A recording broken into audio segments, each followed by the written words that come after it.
ഹരേ കൃഷ്ണ. സർവം ശ്രീ രാധാകൃഷ്ണ അർപ്പണമസ്തു. അധ്യായം 13.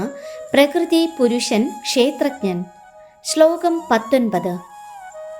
ഇതി ക്ഷേത്രം തദാ ജ്ഞാനം ജ്ഞേയം ചോക്തം സമാസതഃ മദ്ഭക്ത ഏതദ്വിജ്ഞായ മദ്ഭാവായോപപദ്യതേ.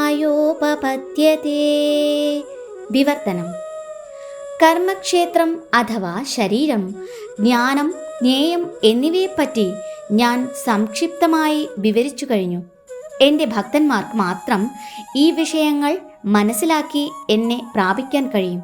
ഭാവാർത്ഥം: ശരീരം, ജ്ഞാനം, ജ്ഞേയം ഇവയെപ്പറ്റി ഭഗവാൻ ചുരുക്കി പ്രതിപാദിച്ചുവല്ലോ. 3 വിഷയങ്ങളുടെ സങ്കലനമാണ് ഈ ജ്ഞാനം. അറിയുന്നവൻ, അറിയേണ്ടത്, അറിവിൻ്റെ പ്രക്രിയ എന്നിങ്ങനെ 3 ഘടകങ്ങളുടെ സങ്കലനം. ഇവ 3 ചേരുമ്പോൾ വിജ്ഞാനം അഥവാ ജ്ഞാനശാസ്ത്രമാകുന്നു. പരിപൂർണമായ ജ്ഞാനം ഗ്രാഹ്യമാകുന്നത് വിശുദ്ധ ഭഗവത് ഭക്തന്മാർക്ക് മാത്രമാണ്. മറ്റുള്ളവർക്ക് അതിനു വേണ്ടുന്ന കഴിവില്ല. അവസാനത്തിൽ ഈ 3 ഘടകങ്ങളും ഏകീഭവിക്കുമെന്ന് അദ്വൈതികൾ പറയുന്നുണ്ടെങ്കിലും ഭക്തന്മാർ ആ വാദം സ്വീകരിക്കുകയില്ല. ജ്ഞാനവും ജ്ഞാന സമ്പാദനവും കൃഷ്ണാവബോധത്തിലൂടെ ആത്മസാക്ഷാത്കാര പ്രക്രിയകളാണ്. ഭൗതിക ബോധമാണ് സാമാന്യേന നമ്മെ നയിക്കുന്നത്. എങ്കിലും കൃഷ്ണന്റെ പ്രവർത്തനങ്ങളിൽ പ്രജ്ഞയെ കേന്ദ്രീകരിക്കുകയും സർവവും കൃഷ്ണൻ തന്നെയാണെന്ന ബോധമുണരുകയും ചെയ്യുമ്പോഴേ നമുക്ക് യഥാർത്ഥ ജ്ഞാനം സിദ്ധിക്കുകയുള്ളൂ. മറ്റൊരു വിധത്തിൽ പറഞ്ഞാൽ ഭഗവത് സേവനത്തെക്കുറിച്ചുള്ള തികഞ്ഞ അറിവിൻ്റെ പ്രഥമ ഘട്ടം മാത്രമാണ് ജ്ഞാനം. 15-ാം അധ്യായത്തിൽ ഇത് വ്യക്തമായി വിശദീകരിക്കും.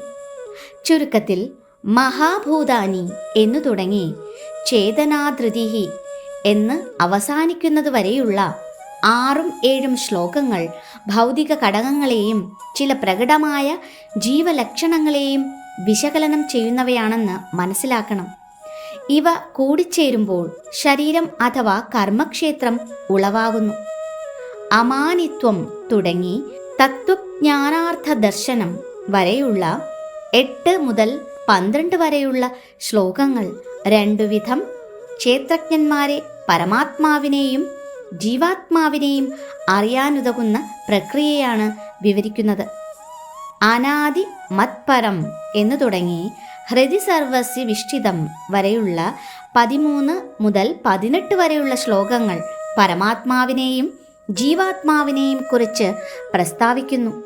അങ്ങനെ കർമ്മക്ഷേത്രം അഥവാ ശരീരം, അത് അറിയുന്നതിനുള്ള പ്രക്രിയ, ജീവാത്മാ, പരമാത്മാക്കൾ എന്നീ വിഷയങ്ങളെപ്പറ്റി പ്രതിപാദിച്ചു കഴിഞ്ഞു. ഈ 3 വിഷയങ്ങളെക്കുറിച്ചും വ്യക്തമായി അറിയാൻ വിശുദ്ധരായ ഭഗവത് ഭക്തന്മാർക്കേ കഴിയൂ എന്നും ഇവിടെ പ്രത്യേകിച്ച് പറയുന്നുണ്ട്. അതുകൊണ്ട് ഭക്തന്മാർക്ക് ഏറ്റവും പ്രയോജനകരമായ ഗ്രന്ഥമാണ് ഭഗവത്ഗീത. അവർക്കാണ് പരമലക്ഷ്യമായ ശ്രീകൃഷ്ണ ഭഗവാനെ പ്രാപിക്കാൻ കഴിയുന്നത്. മറ്റൊരു തരത്തിൽ പറഞ്ഞാൽ ഭഗവത്ഗീതയുടെ പൊരുൾ ഉൾക്കൊള്ളാനും അതിൽ നിന്ന് അഭികാമ്യമായ ഫലമാർജിക്കാനും മറ്റാർക്കും കഴിവില്ല. ഹരേ കൃഷ്ണ.